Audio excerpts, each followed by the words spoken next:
Okay, so let's take a look at the last topic for today, that is Guillain-Barré syndrome. So what are the important clinical features in a child presenting with Guillain-Barré syndrome? Number one, there will be a preceding infection, which can be an upper respiratory tract infection or a gastrointestinal tract infection, and the disease has an acute onset of predominantly motor symptoms with or without sensory symptoms, and there will be a motor paralysis, and the weakness begins in the distal limbs from lower to upper.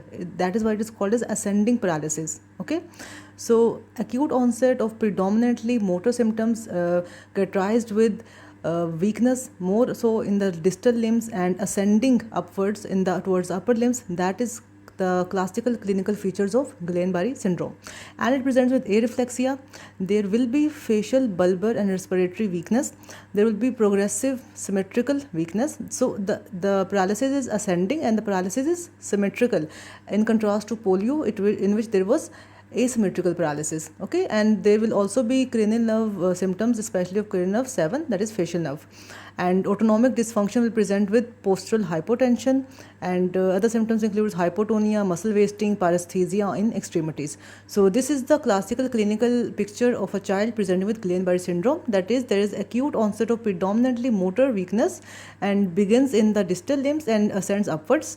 There will be areflexia, facial, bulbar and respiratory weakness, and there will be history of a preceding infection. Progressive symmetrical weakness will be there, and cranial nerve palsy, especially in 7th nerve, will be seen. And autonomic dysfunction includes postural hypotension, and other symptoms include hypotonia, muscle wasting, paresthesia in extremities. Now, what are the differential diagnoses that you can consider in a child presenting with Guillain-Barré syndrome? These include poliomyelitis, Miller-Fisher syndrome. Miller-Fisher syndrome actually is characterized with a triad of areflexia, ataxia and ophthalmoplegia. So what is Miller-Fisher syndrome? A triad of areflexia, ataxia and ophthalmoplegia. And the important investigation for Miller-Fisher syndrome is the test for anti-GQ1B antibody. So anti-GQ1B antibody will be positive in a child with Miller-Fisher syndrome. Now, what are the important investigations for Guillain-Barré syndrome? These include history and examination. The CSF examination will be done, which will show increased protein, normal glucose and little or no pleocytosis. So proteins will be increased, but there will be no increase in the number of cells. There will be no pleocytosis and the glucose will be normal on CSF analysis. Then you will do nerve conduction studies, which will show multifocal motor slowing, delayed F waves, and this is diagnostic for nerve conduction studies in case of GBS. So multifocal motor slowing and delayed F waves. Then the serology will show antibody to ganglioside GM1. So antibody to ganglioside GM1 is again diagnostic for Guillain-Barré syndrome. So CSF analysis, NCS and serological testing will be the investigations which will carry out in a child with suspecting GBS. Now, what are the possible treatment options for treating Guillain-Barré syndrome? These include high dose intravenous immunoglobulins with or without plasmapheresis, with or without using both in the severe cases. So you can use either high dose IVIGs or plasmapheresis, or you can use both in severe cases. And we never go for steroids in case of GBS. So steroids will be the wrong answer when treating GBS.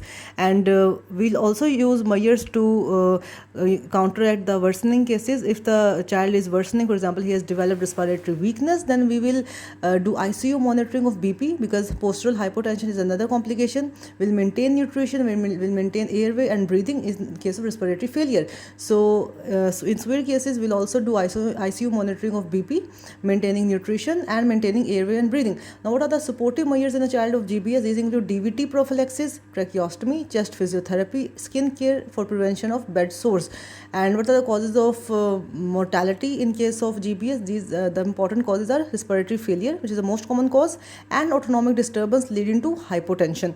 So these were some of the important points regarding the clinical picture, DDs and investigations and possible treatment options.